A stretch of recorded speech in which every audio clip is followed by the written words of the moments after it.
Lo siguiente que vamos a ver es cómo se derivan operaciones de funciones. Estaréis conmigo que, por ejemplo, si yo tuviera que derivar la función 3x cuadrado, la función 3x cuadrado así no está en mi tabla, ¿verdad?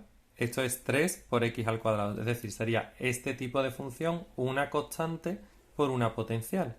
Y vosotros me diréis, pues muy fácil, se deriva el 3 y se deriva el x al cuadrado. La derivada de 3 es 0, la derivada de x al cuadrado es 2x, ¿no? Y entonces sería 0 por 2x, 0 por 2x quedaría 0. Pues no. Así no es porque entonces se me anularían todas las derivadas, ¿vale? Hay una serie de reglas para derivar este tipo de funciones que hay que aprenderse. Algunas son intuitivas, otras no. Por ejemplo, si yo tengo que derivar 3 más x al cuadrado, lo pongo así, ¿vale? Que es lo mismo, la derivada de todo esto, pues sí funciona la lógica. ¿Qué te dice la lógica? Porque hay que derivar el 3 y sumarle la derivada del x al cuadrado, es decir, sería 0 más 2x, ¿vale? Que son 2x. En este caso, pues sí se cumple la intuición que podamos tener, ¿vale? Pero no se va a cumplir en la mayoría de los casos y por tanto hay que saberse la tabla que hacemos a continuación. Tabla de derivadas de operaciones, ¿vale? La vais copiando en vuestro cuaderno porque así será más sencillo. Entonces, ¿cómo hacemos ahora? Pues vamos a poner aquí la operación, ¿vale? Su derivada y los ejemplos los vamos a ver aparte, ¿vale? Porque no me van a caber aquí como a mí me gustaría, así que primero vamos a hacer la tablita sola y después hacemos los ejemplos, ¿vale? La operación más sencilla que hemos dicho, pues que yo tenga una función a la que le sumo o le resto otra función, ¿vale? En este caso, ¿cómo se hace su derivada? Pues mirar, f la derivada de la primera más menos la derivada de la segunda, ¿vale? Cuando digo más menos, recordar es que sea un caso de sumar o restar, no los dos simultáneos, ¿vale?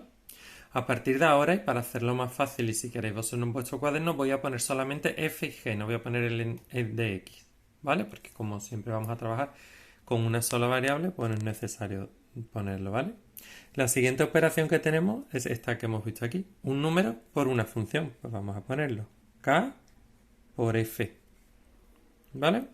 K por f, ¿cómo se deriva? ¿Qué me dice la regla? Pues fijaros, la regla me dice que el número k no se hace nada con él y lo que se deriva es la función, ¿vale? Ahora lo vemos con un ejemplo. Lo siguiente que vamos a ver es cómo se deriva cuando yo tengo una multiplicación de dos funciones.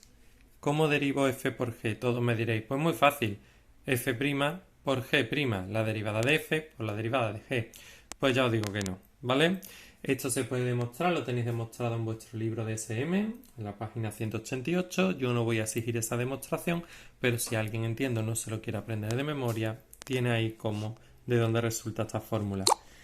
Entonces, sería f' por g más f por g'.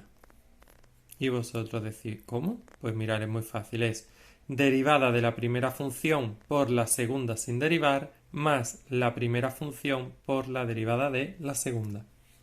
Y tenemos también cómo se deriva cuando yo tengo una división de funciones. En este caso la fórmula es todavía un poco menos intuitiva aún.